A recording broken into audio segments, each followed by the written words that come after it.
Yo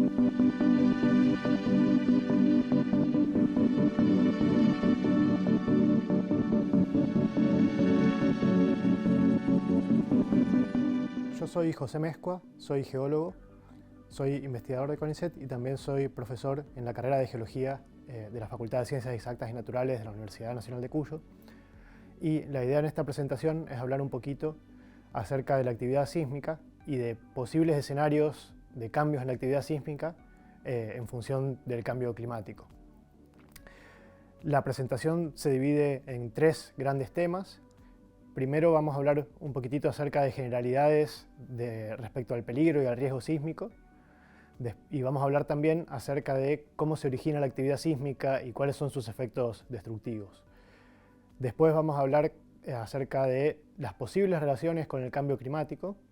Y por último vamos a repasar brevemente qué acciones son las que se pueden tomar para mitigar el peligro sísmico y para estar preparados frente a un evento destructivo. Entonces empezamos con este repaso de los conceptos de peligro y riesgo, que son conceptos que se aplican a cualquier fenómeno natural que pueda afectarnos, no solo a la actividad sísmica, sino también al volcanismo, aluviones, deslizamientos, etc. Entonces vamos a definir en primer lugar el peligro, en este caso peligro sísmico, donde vamos a considerar la posibilidad de que se produzca este fenómeno destructivo en una determinada región. La peligrosidad sísmica podemos expresarla de dos formas.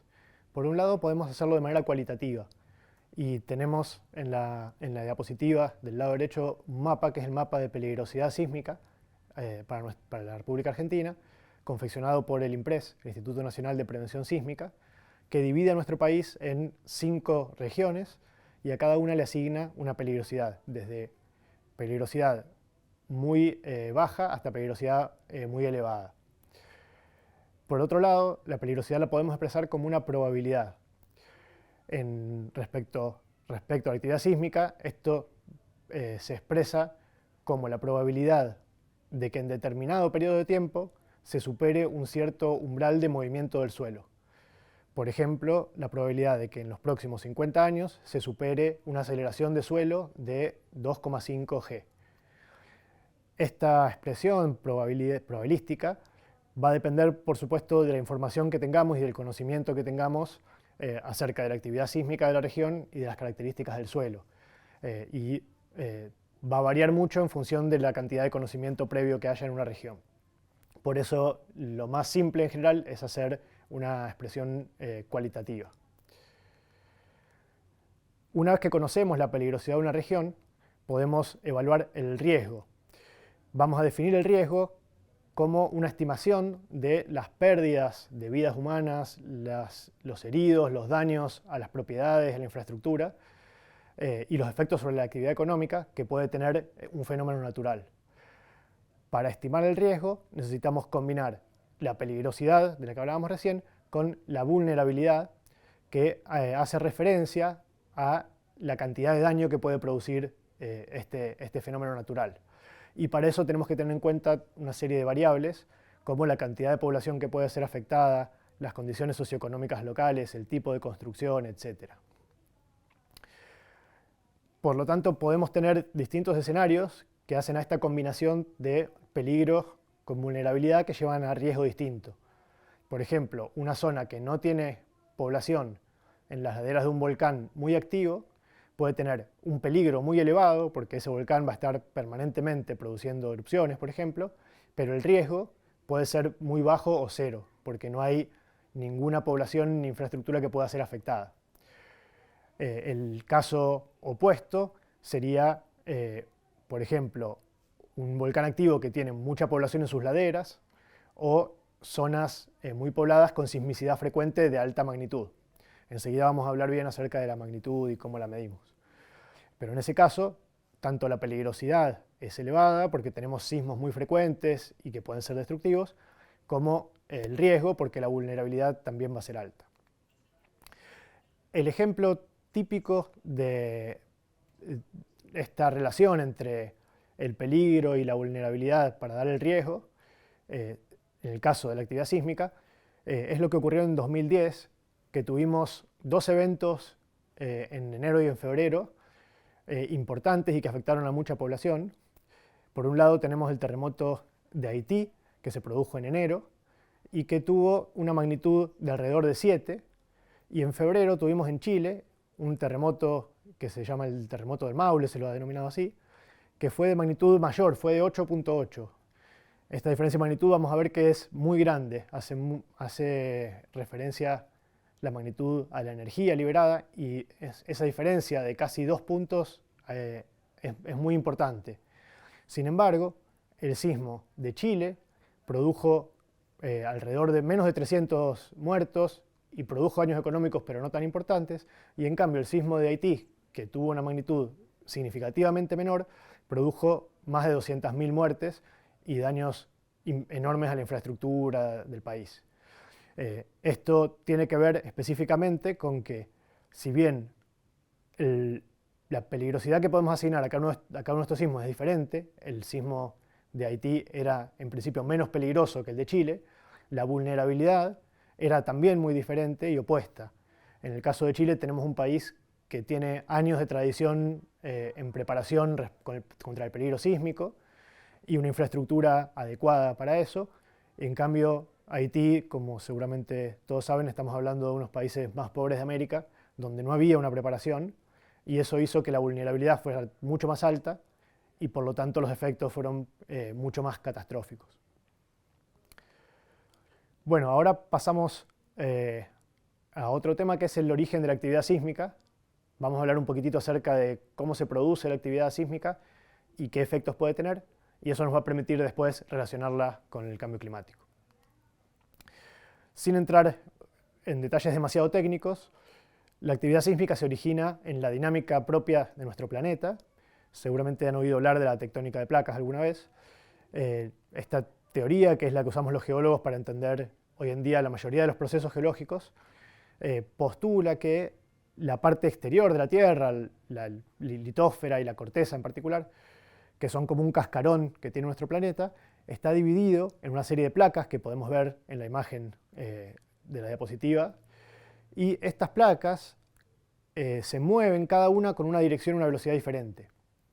Al ser nuestro planeta una esfera, eso hace que dos placas que tienen, por ejemplo, movimientos opuestos, interaccionen en sus bordes, ¿sí? Y no puedan moverse libremente, sino que empiecen a chocar o a separarse. Por ejemplo, si miramos el mapa donde tenemos representadas cada una placa con un color distinto, podemos ver la placa sudamericana, ¿sí? Que contiene a todo el continente sudamericano y parte del Océano Atlántico. Esa placa se está desplazando, como muestran las flechas rojas, hacia el oeste. Y a la izquierda de la placa sudamericana tenemos la placa de Nazca, que se encuentra bajo el Océano Pacífico y se mueve hacia el este. Entonces, ese movimiento hace que las dos placas vayan una contra la otra y todo el borde oeste de Sudamérica, ¿sí? Esté siendo sometido a compresión. Esas fuerzas que producen esta interacción de las placas es lo que finalmente va a producir toda una serie de fenómenos entre los que se encuentra la actividad sísmica. Y como podemos ver en este otro mapa, todos los puntitos negros corresponden cada punto a un evento sísmico, ¿sí? Creo que de magnitud mayor a 4, entre los años 1963 y 1998. Y si comparamos el mapa de placas tectónicas con el de la actividad sísmica, vamos a ver que la gran mayoría de la actividad sísmica se concentra en los límites entre placas, ¿sí? Por esta interacción que mencionábamos recién. Bueno, ahora en esta diapositiva estamos viendo un corte vertical que nos muestra cómo es el subsuelo por debajo del continente sudamericano. Entonces podemos observar en verde sería la placa sudamericana y en azul o violeta está la placa de Nazca. Siempre las placas oceánicas, por la composición, están hechas de materiales más densos, entonces cuando las dos placas se encuentran, la oceánica se hunde por debajo. Esta configuración produce 4 zonas de sismicidad, pero nos vamos a enfocar en 2 que son las que pueden ser peligrosas.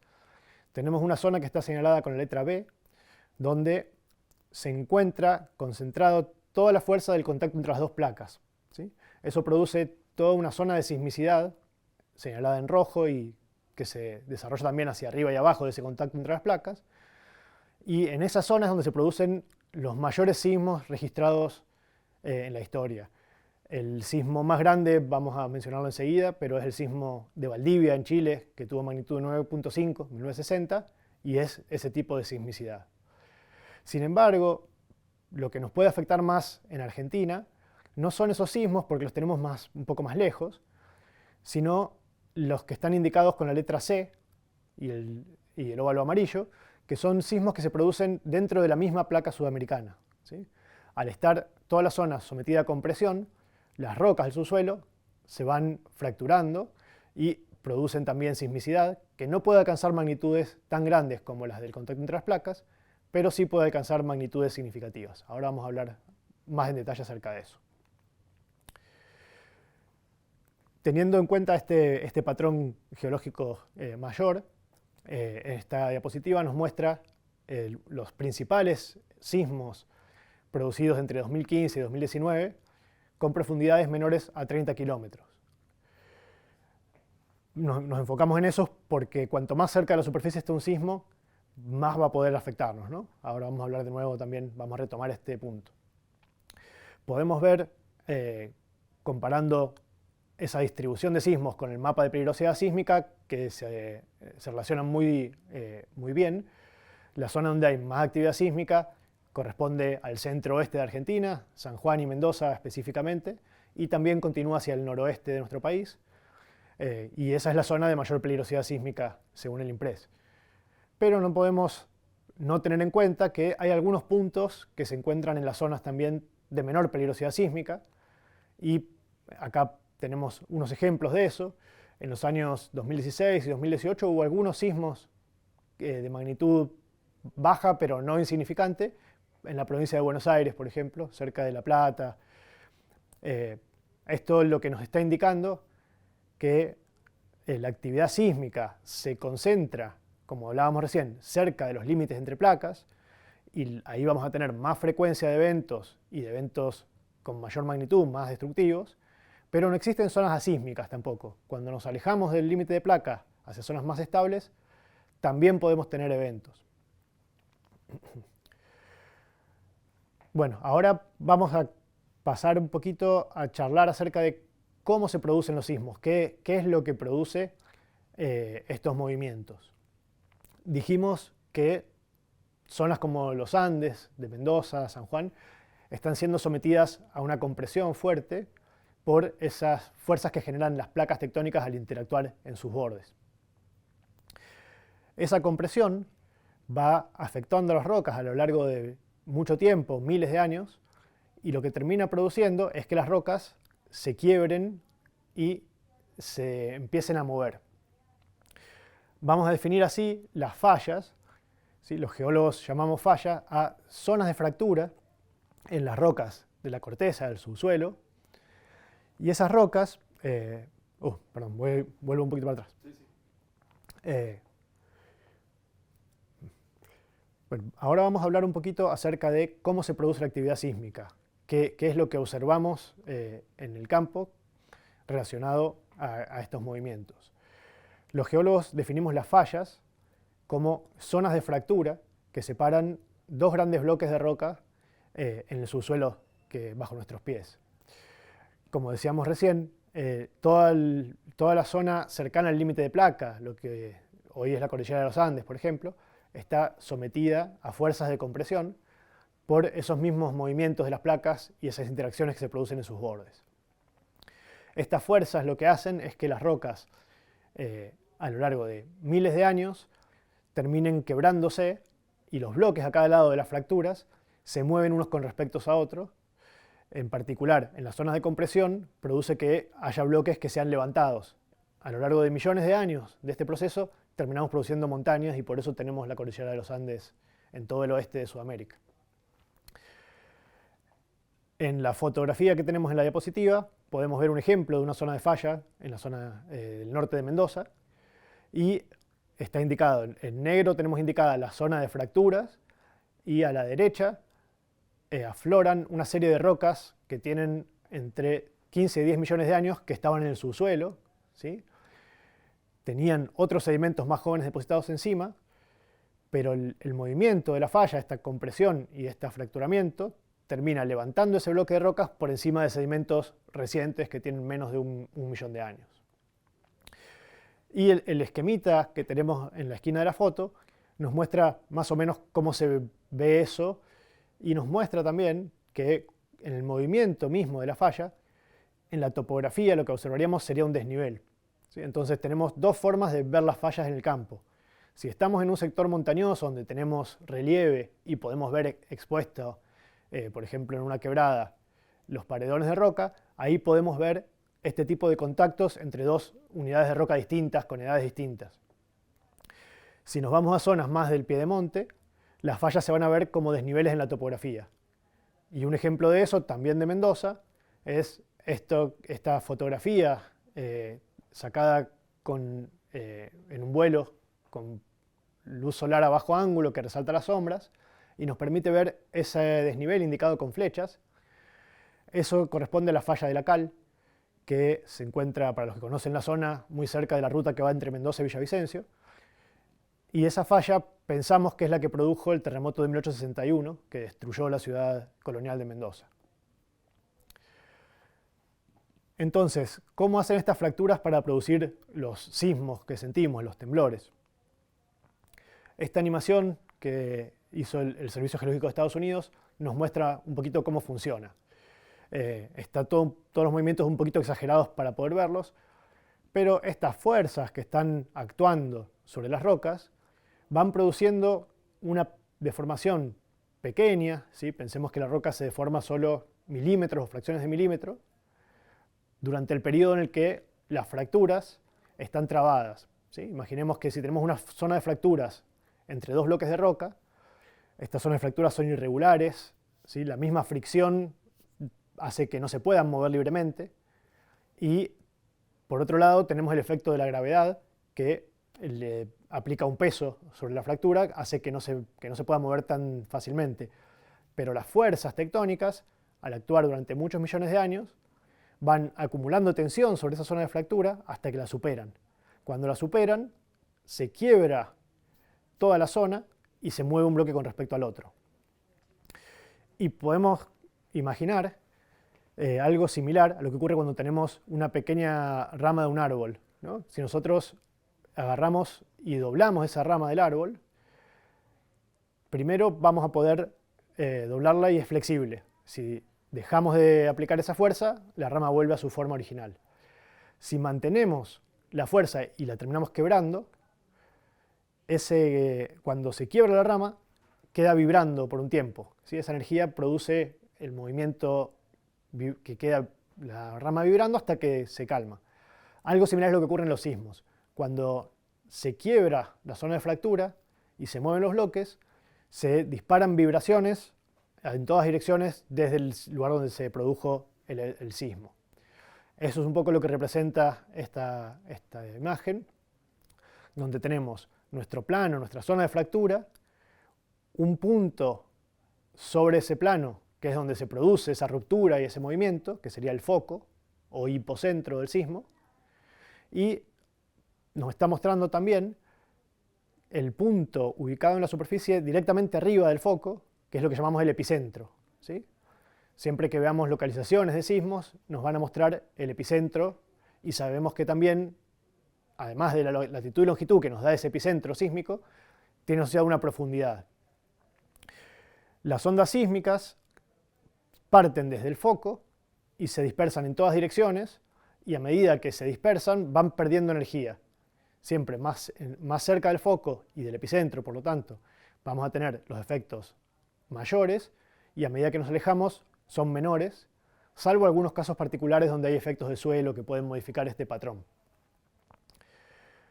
No vamos a entrar mucho en detalle sobre los distintos tipos de ondas sísmicas, solo quería mencionar que las ondas se producen con distintos tipos de movimiento y distintas velocidades, ¿sí?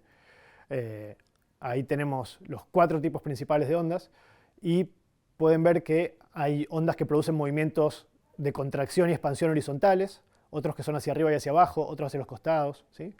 y dependiendo de la distancia al foco y de distintos factores del suelo, distintos tipos de ondas van a tener efectos mayores o menores. Vamos a pasar ahora a definir las formas que tenemos de medir los sismos y de poder compararlos. Y hay dos enfoques que son a veces confundidos, pero que son bien distintos y es importante tenerlos en claro. Por un lado tenemos la magnitud. Las escalas de magnitud buscan medir la energía liberada en un evento sísmico. Por lo tanto, para cada sismo vamos a tener un solo valor de magnitud. Las magnitudes se calculan a partir del registro instrumental, es decir, a partir del registro de sismógrafos. ¿Sí? Se toman mediciones sobre el registro sismográfico y se hacen unas cuentas y a partir de ahí se deriva la magnitud. En principio son escalas abiertas, porque no tenemos teóricamente un límite de la energía que se puede liberar en un sismo. En la práctica, como les comentaba hace un rato, los mayores sismos que tenemos registrados son de magnitudes entre 9 y 9.5. 9.5 es el mayor sismo que tenemos, por lo menos desde que tenemos instrumentos, que es el terremoto de Valdivia de Chile de 1960.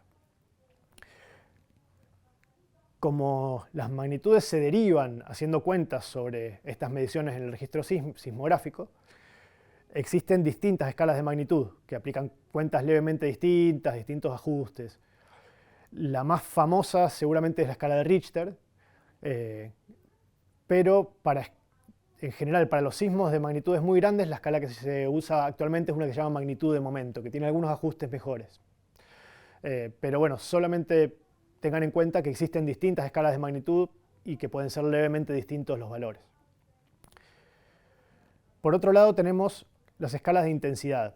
Las escalas de intensidad buscan establecer los efectos, principalmente los efectos destructivos, que produce un sismo, pero es en un determinado lugar. Es decir, que vamos a tener un valor de intensidad para cada punto dentro de una localidad, o para cada localidad, o para puntos en una región, para el mismo evento sísmico. La escala utilizada actualmente es la escala de Mercalli, con algunos ajustes, la escala Mercalli modificada se la denomina.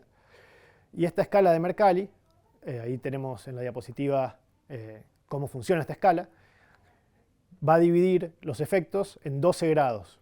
¿Sí? Desde el grado 1, que es un sismo imperceptible, que solo lo sienten los instrumentos, los sismógrafos, a sismos muy leve, y cada vez tenemos efectos cada vez más claros, y a partir de los sismos fuertes, que es el grado 6, ya son sismos que toda la población lo siente. ¿Sí? Y de ahí en adelante ya empezamos a tener efectos destructivos sobre construcciones, obras de ingeniería. Pero lo importante es que, como les comentaba recién, al ser una medida de los efectos destructivos del sismo, vamos a tener distintos valores para cada localidad. El patrón general es que más cerca del epicentro vamos a tener valores mayores y a medida que nos alejamos van a ser cada vez menores. ¿Sí? Por ejemplo, podemos tener un sismo que tenga efectos destructivos cerca del foco, nos vamos a 20 kilómetros y fue muy fuerte, a 50 y fue un poco fuerte, y si nos vamos a 100 kilómetros fue un sismo leve. ¿Sí? Volviendo a las escalas de magnitud, ¿sí? Ahora recordemos que la magnitud sí es única, es un valor único para cada sismo, porque estamos tratando de estimar la energía que se liberó en ese evento. Tenemos este diagrama que nos muestra muchas cosas en el mismo gráfico. Tenemos el eje vertical a la derecha, indicados los valores de magnitud, ¿no? Y en el eje vertical de la izquierda, la energía liberada en cada uno de esos escalones de magnitud, que por alguna razón que nunca termino de entender está expresada en una unidad medio rara que son kilos de explosivos, pero bueno, no importa, hagamos de cuenta que son unidades de energía. Si nos fijamos, hay una particularidad que tienen todas las escalas de magnitud, que es que no son lineales, sino que son logarítmicas.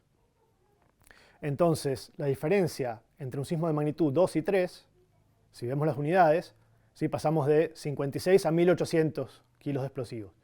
Entonces tenemos una diferencia de 1750, redondeando, unidades. En cambio, si vemos entre 7 y 8, veamos, entre 5 y 6, que es más fácil la cuenta, pasamos de 1.800.000 a 56 millones. ¿sí? O sea que ahí tenemos 54.200.000 unidades de diferencia. Es decir, que en los grados más altos de magnitud tenemos cada vez más diferencia y es mayor la cantidad de energía que se libera con respecto a los menores. Esto lo que significa es que la diferencia entre un sismo 2 y 3 es prácticamente insignificante, ¿sí? Son en general sismos que son pocos sentidos, pero entre un 6 y 7 ya es importante y entre un 7 y un 8 es una diferencia gigantesca, ¿sí? También tenemos representados en el mismo gráfico bueno, algunos de los sismos importantes de la historia, ¿sí? Hay algunos de magnitudes 6 o 7. El sismo de San Francisco, que tuvo magnitud de 7,5 más o menos, fue muy importante para el conocimiento acerca de la actividad sísmica porque se hicieron muchos estudios alrededor de ese. Es históricamente uno de los sismos más importantes respecto al conocimiento que tenemos de actividad sísmica. El de Sumatra de 2004, por ejemplo, que fue un poquito por encima de 9, seguramente se acuerden que fue el que produjo un tsunami muy destructivo. Y el de Chile de 1960, 9,5, es el más grande que tenemos medido. Y podemos comparar eso con otro tipo de eventos, ¿sí? El del lado izquierdo, y podemos ver que, por ejemplo, los sismos de magnitud 6 para arriba son todos mayores a la explosión de la bomba atómica de Hiroshima. O sea que estamos hablando de cantidades de energía muy grandes. Solo podemos comparar los sismos de gran magnitud con erupciones volcánicas muy grandes, y igual nos quedamos cortos. Los sismos como el de Sumatra y el de Chile son fenómenos que son las mayores liberaciones de energía que conocemos. Y bueno, para ponerlo un poquito en perspectiva, estadísticamente, ¿sí? Se producen todos los años millones de sismos en el mundo de magnitud 2 o 3, y a medida que subimos de magnitud, cada vez menos, y los sismos de magnitud mayor a 8 ya son raros. Podemos tener uno por año o menos de uno. En general, como para también tener una idea de qué sismos son los que nos afectan, los sismos de magnitud 6 o mayor son los que pueden tener efectos destructivos, sobre todo cuando son cercanos a la superficie, y los sismos mayores a 8 son los que son fuertemente destructivos. Entonces, ¿cómo nos afectan estos sismos? ¿Cuáles son los efectos que son peligrosos para nuestras construcciones, para nuestra infraestructura? Tenemos básicamente tres grandes fenómenos. Por un lado, el mismo paso de las ondas sísmicas, ¿sí? Que vamos a hablar enseguida acerca de cómo afectan las construcciones. Tenemos un segundo fenómeno que es lo que vamos a llamar ruptura superficial. Esos dos los vamos a hablar ahora en más detalle. Y tenemos un tercer grupo de fenómenos que son los efectos secundarios. Y estos incluyen lo que se llama licuefacción de suelos, que es un efecto que produce que el subsuelo se ablande y eso puede afectar lo que esté por encima. Bueno, los tsunamis, ¿sí? Que son grandes olas que afectan zonas costeras. Podemos tener también deslizamientos en zonas montañosas. Esos deslizamientos pueden represar ríos y esas represas son muy inestables, eso puede generar aluviones y también pueden llegar a disparar erupciones volcánicas. Todos estos efectos secundarios no los vamos a charlar en esta presentación, pero tengan en cuenta que también son cuestiones que pueden producirse a partir de un sismo. El paso de las ondas sísmicas, para ver cómo nos afecta, podemos usar una analogía, que es imaginarnos que nosotros estamos yendo en un transporte público, en un tren o en un colectivo, y cuando el transporte va con una velocidad constante, nosotros podemos estar parados, tranquilos y no sentimos ninguna fuerza sobre nosotros. Pero cuando hay un cambio en la velocidad, cuando hay una aceleración, ahí se va a producir una fuerza que nos puede empujar, de acuerdo con la segunda ley de Newton. Si se acuerdan cuando vieron física en el secundario, ahí tenemos la formulita, ¿sí? La fuerza es igual a la masa por la aceleración. Entonces, si nosotros estamos en el transporte y de repente el transporte acelera, sentimos una fuerza hacia atrás. En cambio, si nosotros estamos parados y el transporte frena de golpe, sentimos una fuerza hacia adelante, ¿sí? Y esa fuerza va a depender de la aceleración, de qué tan rápido cambia esa velocidad y de la masa del objeto afectado, ¿sí? Llevándolo al caso de los sismos y los edificios, el paso de las ondas sísmicas produce una aceleración en el suelo, que está indicado por las flechas en esos esquemitas, y esa aceleración como veíamos antes, las ondas sísmicas producen movimientos variados, ¿sí? Unos son de contracción y expansión, otros son hacia arriba y hacia abajo, otros a los costados. Entonces, todos esos movimientos son aceleraciones en distintas direcciones y con distintas velocidades, y todos van a afectar a los edificios. Y si aplicamos de nuevo esa formulita de la segunda ley de Newton a nuestro caso puntual de los edificios afectados por un movimiento sísmico, ¿qué tan fuerte va a ser ese efecto?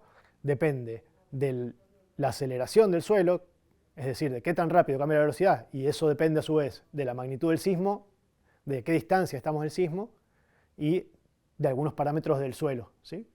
Esos tres factores van a definir cuánto se acelera el suelo. Y a eso hay que sumarle la masa, que la masa es el peso del edificio. Entonces, si tenemos una casa baja, va a ser seguramente menos, va a ser afectada por una fuerza menor que un edificio grande y muy pesado, ¿sí? El segundo efecto dijimos que era lo que llamamos ruptura superficial.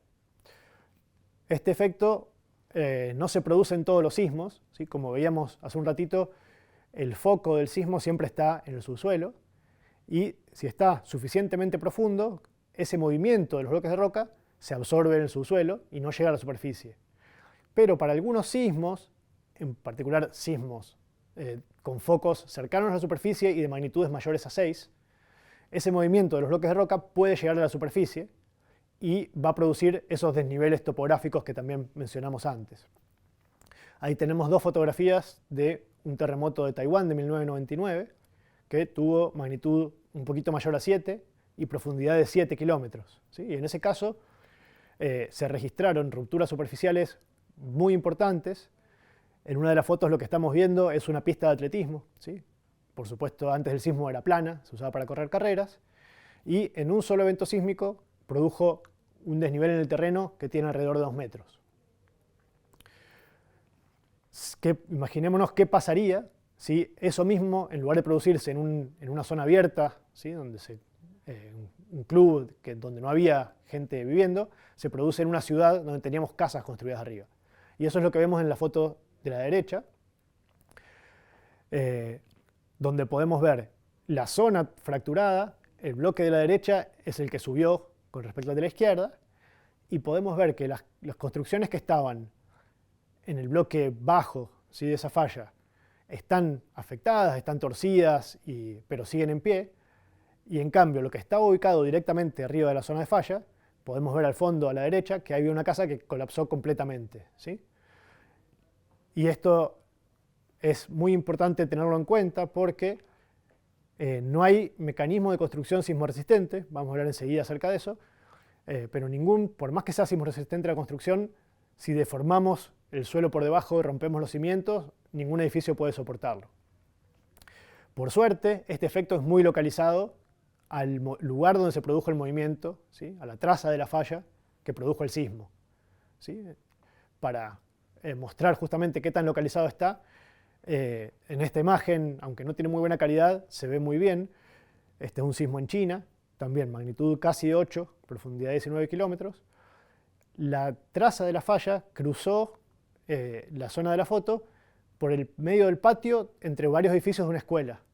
Y podemos ver que, de nuevo, produjo un desnivel como de 2 metros, pero los dos edificios de la escuela, que estaban muy cerquita, están prácticamente intactos, no tuvieron ningún daño. Sin embargo, si se prestan atención, al fondo había otro edificio, ese estaba arriba de la zona que se deformó y está completamente colapsado, es un montón está derrumbado y no quedó nada de ese edificio. Entonces, este efecto de ruptura superficial es muy localizado y tiene un periodo de recurrencia largo porque cada falla se mueve en general cada cientos de años, pero cuando se produce es devastador para lo que haya ubicado encima.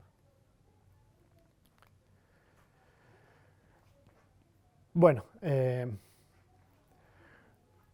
después de toda esta introducción más general y bastante larga, vamos a pasar finalmente a hablar acerca de qué puede pasar con respecto al cambio climático. Venimos hablando de que la actividad sísmica es una respuesta a la dinámica interna de nuestro planeta, que existe desde hace muchísimo tiempo y en principio podríamos pensar que es independiente del clima. Sin embargo, hay un factor que puede unir las variaciones climáticas con la actividad sísmica. Vamos a ver qué es el agua, ¿sí? El agua se infiltra en el subsuelo y circula por el subsuelo a través de zonas de fractura, poros en las rocas, ¿sí?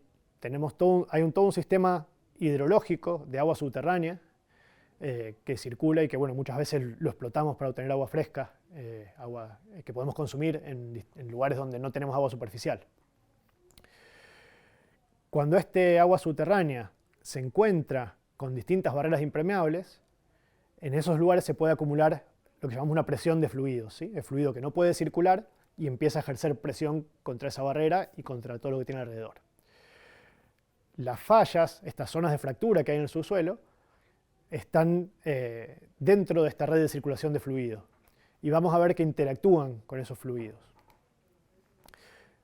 Esto es un poquito técnico, no voy a entrar mucho en detalles, pero como venimos hablando, las fallas están sometidas a fuerzas, ¿sí? Y terminan moviéndose por acción de esas mismas fuerzas.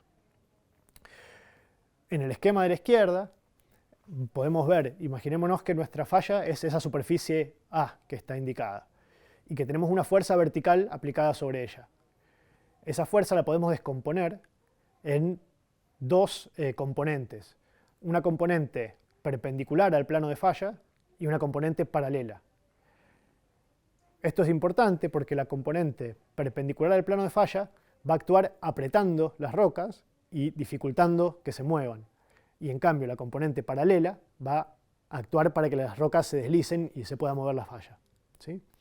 Entonces, dependiendo de la orientación de la falla, de la orientación de las fuerzas y de la magnitud de las fuerzas, esa relación entre la fuerza perpendicular y paralela al plano es la que va a favorecer o a impedir el movimiento de la falla, ¿sí?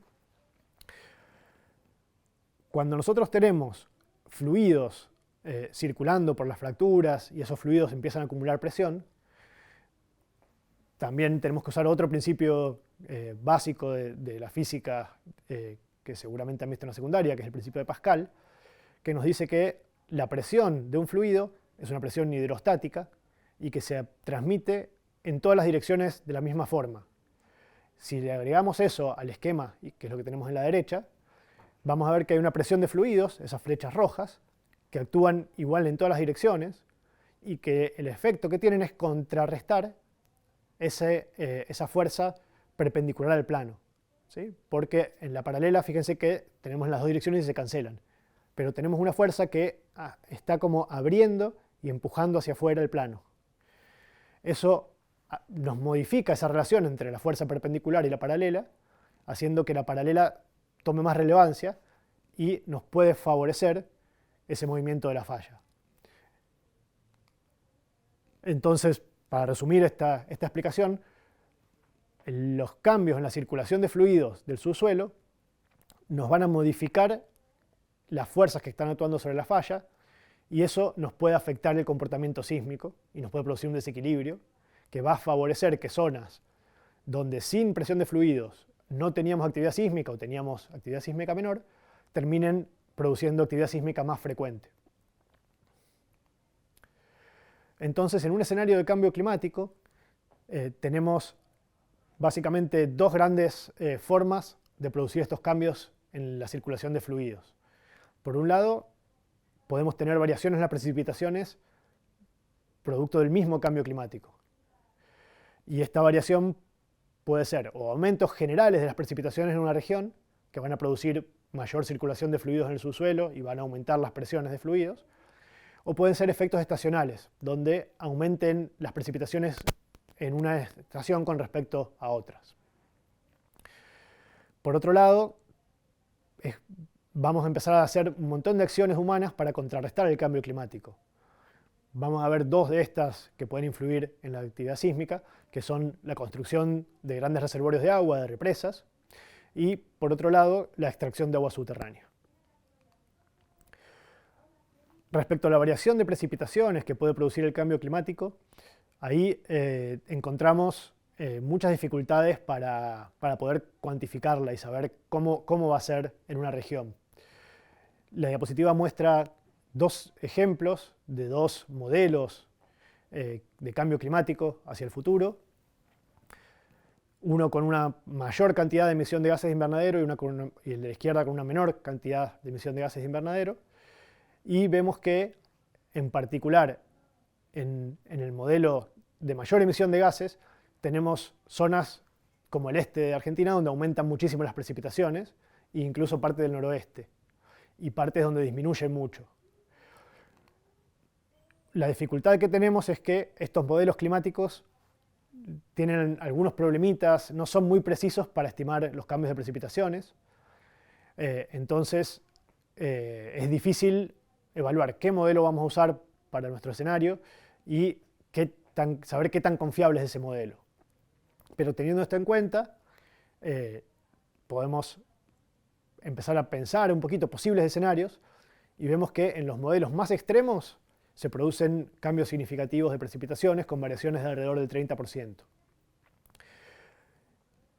Si tenemos eso en cuenta, para empezar a trasladar eso a la actividad sísmica, tenemos otra dificultad, que es que estamos hablando de un sistema que se encuentra casi por completo en el subsuelo, del que tenemos poca información. Podemos conocer algunas fallas existentes, pero hay otras que están en el subsuelo y no las conocemos. Y no sabemos cómo varían las propiedades físicas de esa zona de falla, en fin.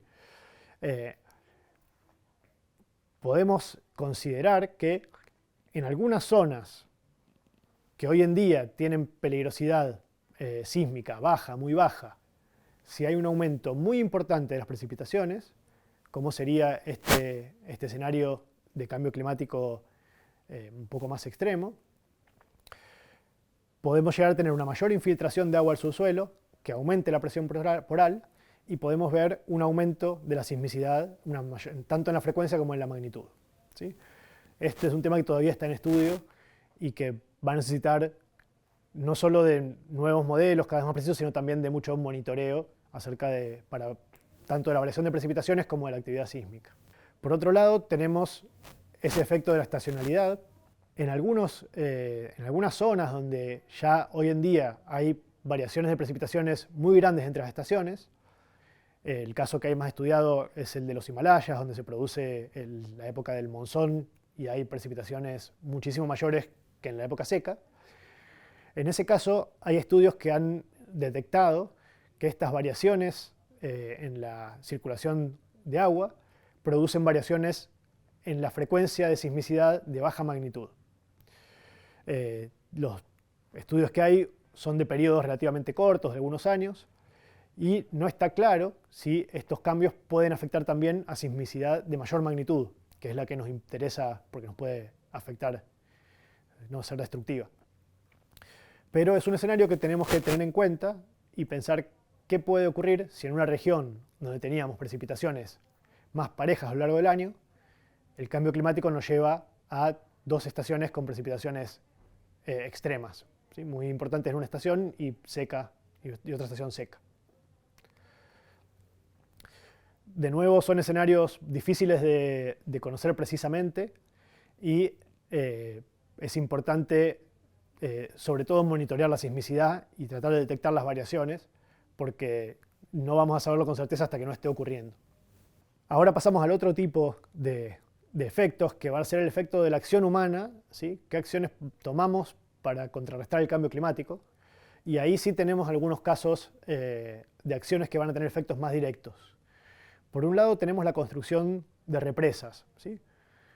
Si tenemos cambios climáticos y zonas que van a empezar a ser más secas que lo que eran antes, vamos a empezar a tratar de tener reservorios de agua para poder regular cómo usamos el agua, y estamos viendo en la diapositiva un mapa con una recopilación de todos los eventos sísmicos en el mundo que han sido interpretados como resultado de llenado de represas. Este es un trabajo de 2002, o sea que puede ser que falten datos más recientes, pero sí es importante tener en cuenta que hay varios eventos, 4, con magnitud mayor a 6, y dijimos que los sismos de más de 6 eran los que podían ser destructivos, ¿no? El primer caso que conocemos, donde se interpretó que un sismo de magnitud importante, mayor a 6, fue el resultado del llenado de una represa, es el caso de Koina de India. El sismo se produjo en 1962 y unos pocos años antes se había construido un gran reservorio de agua que estaba ubicado, como muestra el esquemita de la derecha en la diapositiva, por encima de una zona de falla antigua para la que no se conocía actividad reciente, era una falla fósil. Cuando la represa se llena de agua, esa agua empieza a infiltrarse y se ha propuesto que ese aumento en la presión de fluidos produjo que esa falla, que no tenía movimiento, vuelva a reactivarse. Y hay algunos sismos de magnitud un poco menor, pero puntualmente el sismo 6.3 en esa zona fue bastante peligroso. Otro ejemplo, un poco más reciente, es una gran represa en China, en el río Min, que de nuevo tenemos un caso similar. La represa se encuentra cerca de una zona de falla mapeada con anterioridad, pero que no tenía registros de actividad demasiado importante. Y cuando se llena esa gran represa con más de 1.000 millones de toneladas de agua, se piensa que todo el peso del agua, en este caso, fue lo que produjo el desequilibrio de fuerzas en la región y terminó disparando un sismo. Y tenemos en el diagrama de la derecha en esta diapositiva, podemos ver cómo el nivel de agua en la represa, que es la curva que tiene distintos colores, se correlaciona muy bien con variaciones en la actividad sísmica de baja magnitud, ¿sí? Que son los sismos que están representados por las barras por debajo. En particular en la parte azul y en la roja, podemos ver cómo los momentos donde la represa estaba con mayor nivel de agua corresponden a épocas de mayor sismicidad de baja magnitud.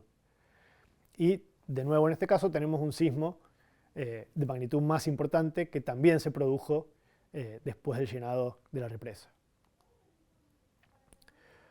Por otro lado, otra de las acciones que seguramente vamos a ver incrementadas para responder al cambio climático es una mayor tasa de extracción de agua subterránea. Y este esquemita nos muestra cómo, de nuevo, al sacar agua del subsuelo, ese agua está alojada en poros, en espacios porales, dentro de rocas sedimentarias, de areniscas. Al sacar ese agua, esos poros suelen colapsar, ¿sí? Se cierran, y eso produce un hundimiento en la superficie topográfica y altera nuevamente el estado de fuerzas que afectan a distintas fallas en el subsuelo y puede terminar disparando sismos. Este es un caso de Israel, de la zona del Mar Muerto, donde tenemos representado en el gráfico las líneas negras con un punto negro nos están mostrando las variaciones en la tasa de extracción de agua subterránea, y la línea punteada azul y la línea llena azul son estimaciones de cuánto varió el nivel de las napas freáticas. Y por otro lado tenemos representado las barras rosadas, es la cantidad de sismos, ¿sí? Con magnitudes mayores a 3 producidos en la región. Y vemos que hay una sismicidad relativamente baja, siempre hay 1 o 2 sismos, hasta el momento en el que aumenta la extracción de agua y disminuye el nivel de la tasa de la napa freática, y ahí empezamos a tener picos de actividad mayores, ¿sí? En 2018 específicamente, más de 30 sismos asociados a la región. El gráfico de la derecha nos está mostrando en el eje vertical la frecuencia de eventos sísmicos y en el eje horizontal la magnitud de esos eventos, y podemos ver cómo, de nuevo separando dos periodos, antes de 2013, que fue el momento en el que hubo un mayor descenso de la napa freática, y después de 2013, vemos que aumenta tanto la frecuencia como la magnitud de la actividad sísmica. Por lo tanto, podemos decir que esos cambios están relacionados directamente a la extracción del agua subterránea. Y este es otro ejemplo, en este caso de China, de la llanura del norte de China, una gran región donde hay ciudades muy grandes con mucha población. El gráfico de la izquierda nos muestra, de nuevo, cuánto es el descenso en metros de la napa freática. ¿Sí? Y podemos ver que los valores de celeste oscuro están indicando descensos hasta 60 metros en la napa freática. Y a la derecha tenemos un modelo hecho por computadora de cómo varía el estado de fuerzas en el subsuelo, y las zonas indicadas con puntos azules son regiones donde hay cambios más importantes en el estado de fuerzas y también donde se empezó a registrar un aumento en la frecuencia de la sismicidad de baja magnitud. Por el momento en esa zona no hubo ningún sismo destructivo, pero estamos viendo que, de nuevo, la extracción de agua subterránea nos está afectando el estado de fuerzas y está cambiando la sismicidad natural de la región. Por lo tanto, podemos pensar en escenarios frente al cambio climático, donde, por un lado, tenemos un efecto que podemos decir que es natural, que es el aumento de precipitaciones en algunas regiones y los cambios estacionales, y eso nos va a modificar la presión de fluidos en el subsuelo y pueden producir cambios en la actividad sísmica. Todo este escenario es difícil de estudiar y de predecir, es difícil saber en qué regiones esto va a disparar más sismicidad, pero la única forma por el momento de estudiar esto es haciendo monitoreos. Por otro lado, vamos a tener regiones donde el cambio climático puede producir escasez de agua y sequías, y en ese caso vamos a empezar a tomar acciones para remediarlo, y tanto la construcción de represas como la extracción de agua subterránea pueden llegar a también modificar los patrones de circulación de fluidos en el subsuelo, cambiar el estado de fuerzas y producir sismicidad. En estos casos se puede llegar a hacer modelos predictivos y se puede evaluar antes de hacer estas acciones qué efecto pueden llegar a tener en el estado de fuerzas. De todas maneras, siempre el monitoreo es fundamental, más allá de los modelos que uno tenga, es importante estar permanentemente monitoreando la actividad sísmica, tratando de detectar esos cambios, y, por ejemplo, si se ve que una extracción de agua de un acuífero está produciendo aumento de la sismicidad, tratar de regularla para que no aumente y no termine disparando un sismo destructivo. Para terminar esta presentación, vamos a mencionar brevemente algunas de las acciones que se pueden realizar en contra del riesgo sísmico. Estas acciones son rutinariamente llevadas adelante en regiones que hoy en día tienen peligro sísmico elevado, pero en regiones de peligrosidad sísmica más reducida no son comunes y quizá estos escenarios pueden llevar a que tengan que implementarse. Básicamente tenemos dos grandes formas de prepararnos. Por un lado, tomar medidas de mitigación del daño, es decir, acciones que son previas a la ocurrencia del sismo y que van a hacer que cuando se produzca un evento destructivo, sus efectos sean los menores posibles. Y por otro lado, tenemos que preparar la respuesta, es decir, cuando el fenómeno se produzca, qué medidas vamos a tomar para responder a los daños que se hayan producido. En cuanto a la mitigación, estas medidas parten del concepto de que hoy en día es imposible predecir cuándo y dónde se va a producir un sismo destructivo. Sin embargo, sabemos que en las zonas donde hay actividad sísmica, tarde o temprano esto se va a producir. Va a haber un sismo destructivo. Esto lo vemos tanto en la historia sísmica de las regiones, que ya han sufrido estos efectos en el pasado, como en la permanente actividad sísmica que registran los instrumentos, ¿sí?, de baja magnitud. La mejor forma de prepararse y de enfrentar este riesgo sísmico es tomar medidas que permitan mitigar los daños y que nuestras sociedades sean más resilientes. Para esto hay distintas iniciativas, en particular las Naciones Unidas tienen toda una serie de programas que a partir de distintas reuniones y distintas recomendaciones indican qué medidas se pueden tomar frente a distintos peligros naturales, como por ejemplo el marco de Sendai para la reducción del riesgo de desastres, y una iniciativa que se llama Desarrollando Ciudades Resilientes, ¿sí? Hay muchas ciudades en el mundo donde se están aplicando y utilizando estas medidas asociadas a estas iniciativas y en particular lo que buscan son desarrollar 3 etapas de trabajo. Una primera etapa donde buscamos comprender mejor las peligrosidades naturales.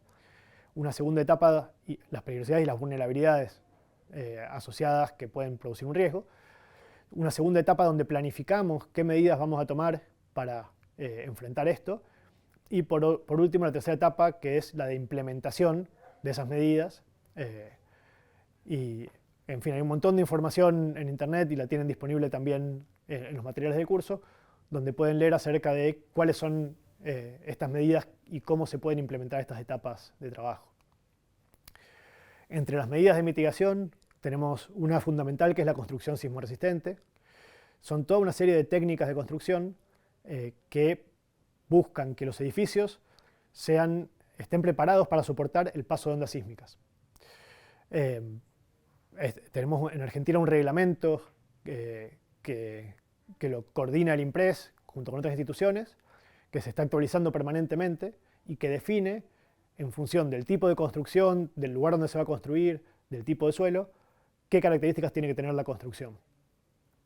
Es fundamental que estas medidas se apliquen a rajatabla, sobre todo en las zonas de peligrosidad más elevada, y esto tenemos un ejemplo claro en el terremoto del 2010 de Chile, del Maule, que ya mencionamos más temprano en la charla, donde en Santiago de Chile, que es bastante lejos del foco del sismo, hubo edificios que colapsaron y se cayeron, esas fotos que vemos en la filmina, y esto se determinó después que fue justamente por deficiencias en la construcción.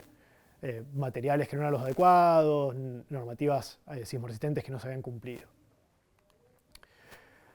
Por otro lado, hay toda una serie de efectos que no están considerados en esta normativa, en particular algunos efectos de amplificación de ondas que son cercanos a la falla. Cerca de la falla que se movió se producen algunos efectos. Asimismo, el efecto de la ruptura superficial que vimos hace un ratito tampoco está tenido en cuenta en la normativa nacional que tenemos hoy en día. En los comentarios de la normativa tiene toda una serie de regulaciones y aparte hay un documento de comentarios donde se menciona que cuando tengamos estudios más precisos y mapas oficiales de fallas, se van a poder aplicar toda una serie de factores que tengan en cuenta la cercanía a las fallas para considerar estos efectos. Pero hasta el momento en Argentina no se aplica esto. La forma de tomar medidas para mitigar este peligro de ruptura superficial es básicamente el ordenamiento territorial. La imagen que vemos en la diapositiva es un mapa, es un fragmento de un mapa específico para este tipo de medidas de California.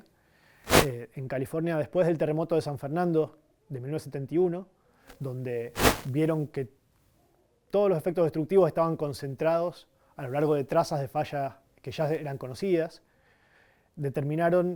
se disparó toda una serie de mecanismos para hacer una normativa en contra de este peligro de ruptura superficial. Y puntualmente lo que se definió eran zonas alrededor de cada traza de falla conocida, como lo que se ve en el mapa, ¿sí? Las líneas negras son la ubicación de una falla, que en este caso tuvo un movimiento registrado en 1868, y la zona oscura, marrón, es toda la zona alrededor de la falla donde no se pueden hacer construcciones nuevas de habitación permanente. Si miran el mapa van a ver que hay algunos edificios construidos en esa zona que son edificios todos anteriores. Pero hoy en día, si uno quiere construir algo, en esa zona no está permitido, ¿sí? Y es una zona de 15 metros a cada lado de la traza de falla reconocida.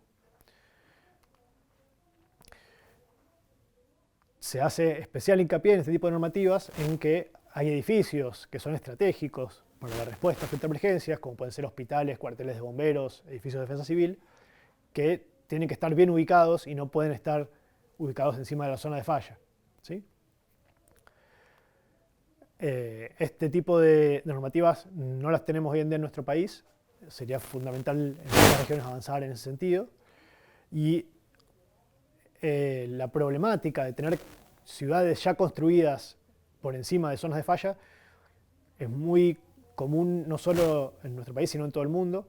Ahí tenemos un caso de Nueva Zelanda, donde tienen una falla muy importante, que es la falla alpina, y cuando se hicieron estudios para mapear precisamente la ubicación de esa falla, encontraron que había varias ciudades y puntualmente hay un pueblo que se llama Franz Joseph, que es una ciudad turística, que está ubicada justo encima de la falla y donde muchos de los edificios estratégicos, como la comisaría, el cuartel de bomberos, la estación de servicio, la única que hay en el pueblo, todos estaban encima de la zona de falla.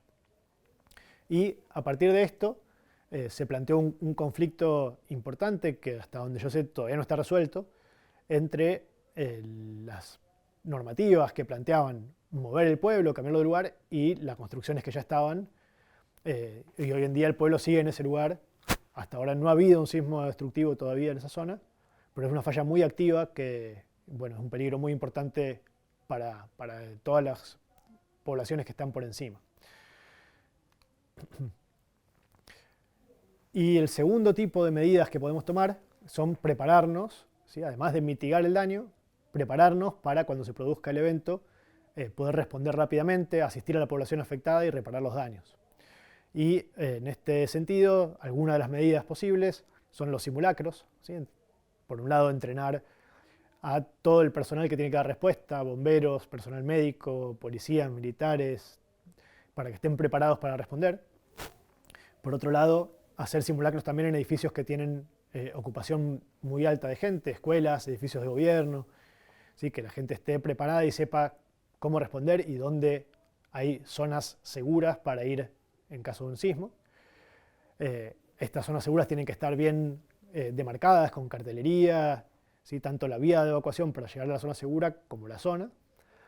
Y por otro lado, la concientización general de la población, que sepan que estamos en una zona sísmica, que puede ocurrir en cualquier momento un evento destructivo y que hay que estar preparados. Y en ese sentido, por ejemplo, Defensa Civil siempre recomienda tener preparada una mochila de emergencia con una serie de elementos que pueden ser necesarios, agua, algo de alimento, abrigo, linterna. Entonces, todas estas medidas son fundamentales y, como comentaba recién, en las zonas sísmicamente activas estamos permanentemente tomando alguna de estas acciones, pero si en función del cambio climático puede llegar a haber zonas donde anteriormente la peligrosidad sísmica era baja, pero que la actividad... Bueno, voy a repetir esta última parte. Sí. Todas estas medidas, tanto de mitigación como de respuesta, las estamos preparando constantemente en las zonas sísmicas, donde hoy en día tenemos una alta peligrosidad sísmica, pero en estos escenarios de cambio climático que consideramos en esta presentación, puede haber zonas que hoy en día tienen peligrosidad sísmica baja y que en el futuro esto cambie y pasen a tener peligrosidades sísmicas más elevadas y tengan que empezar a implementar este tipo de acciones. Bueno, como conclusiones de esta presentación, podemos decir que la actividad sísmica es un fenómeno natural y es propio de la dinámica de nuestro planeta, que la configuración geológica, lo que hablamos de tectónica de placa, determina que haya zonas donde hay mayor actividad sísmica, hay más peligrosidad y más riesgo, y otras zonas más estables, que tienen menor peligrosidad. Sin embargo, ninguna zona está completamente libre de sismos. En zonas donde tenemos peligro sísmico elevado, tenemos que tomar medidas de mitigación y preparar la respuesta para ser más resiliente frente al evento sísmico. Y escenarios de cambio climático futuro, como los que estamos considerando, pueden afectar la actividad sísmica a partir de variaciones en la circulación de fluidos en el subsuelo.